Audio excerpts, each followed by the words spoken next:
Hi, welcome back.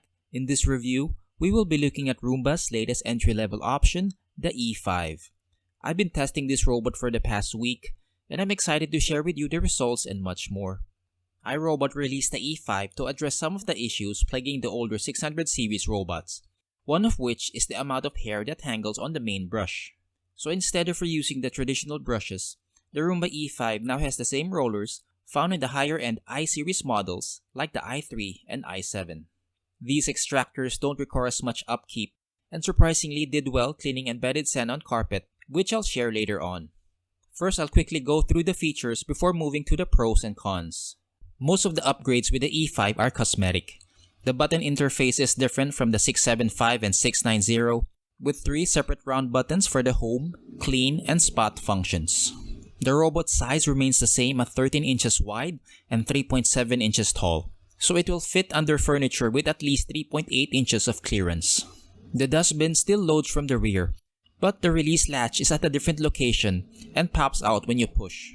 It may look smaller, but the E5 dustbin is bigger with a 0.5 liter capacity. With the motor out of the way, it is washable, but the HEPA filter isn't.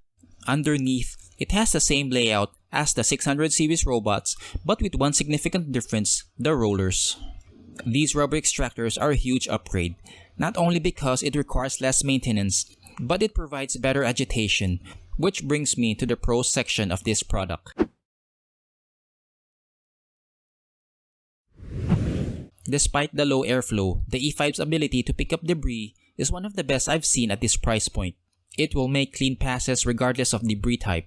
This robot will clean stuff like sand, dust, quinoa, pet litter, and even large stuff like Cheerios. These rubber extractors have deeper grooves than the Roomba 980, giving it better agitation. In fact, it had one of the highest scores of all robot vacuums I've tested for deep cleaning carpet, with an average of 89.66% in 3 tests.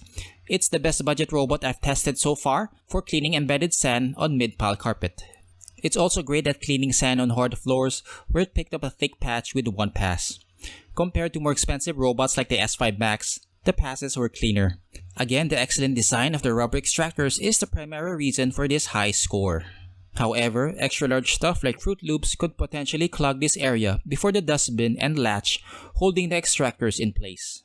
Another benefit of the rubber extractors is it resists tangles better. In small doses, hair strands will not wrap on the rollers, only on the axles. Removing hair from this area is easier than cutting strands from the brush. However, longer strands of hair, 6 inches and above, will wrap on the rollers. The dustbin is larger with 50% more volume than the 675 and 690. Plus, it has a HEPA filter, so it sifts allergens better. Even with random navigation, coverage is decent.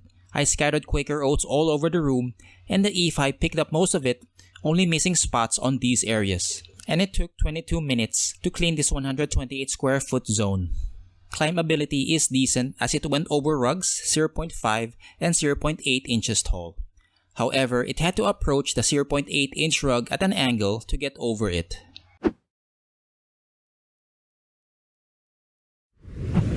One of the most significant drawbacks of the Roomba E5 is the lack of airflow. It only recorded 6.97 CFM in its 1 power setting, lower than the 675 that had over 8 CFM. I saw the effect of this during the cleaning tests. On several occasions, it left a small portion of debris on the cleaning head module.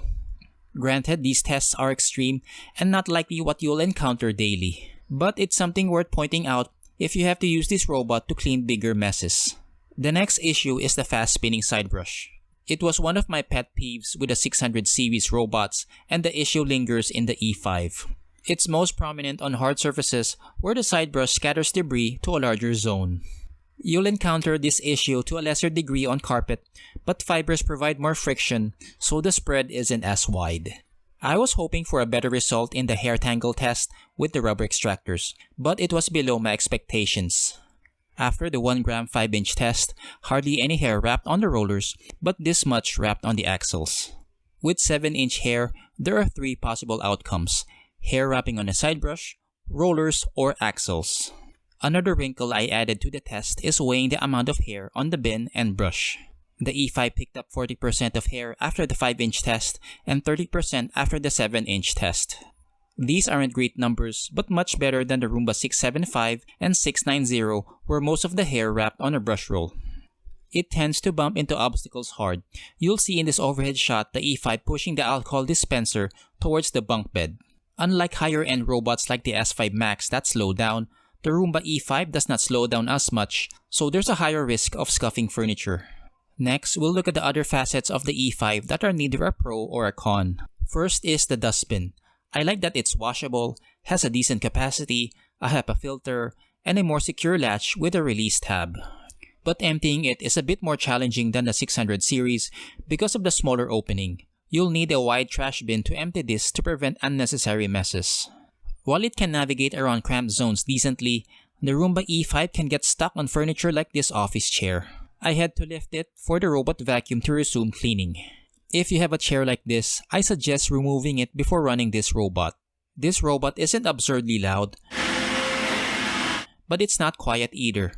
I measured noise levels at 65.6 decibels, so it's not something you'd want to use at night. The E5 is compatible with the iRobot Home app, but you won't get much in terms of features. It provides remote access and scheduling. The latter is limited as users can only schedule cleaning once a day. For additional cleanups, you'll have to press the clean button manually. Edge cleaning is a mixed bag. When I used coffee grounds, it actually picked up a decent amount, but with heavier debris like pet hair, it had worse results. To conclude this review, the Roomba E5 is, in my opinion, the best alternative among iRobot's entry-level options because of the upgrades that address two critical issues with the 600 series robots. The rubber extractors don't require as much maintenance and deep cleans better. It has a larger, washable dustbin with a HEPA filter, so it holds more dirt and filters better. If this review has been helpful to you, please give it a thumbs up and subscribe. Links are in the description for more information. Thanks again for watching, and I'll see you in the next video.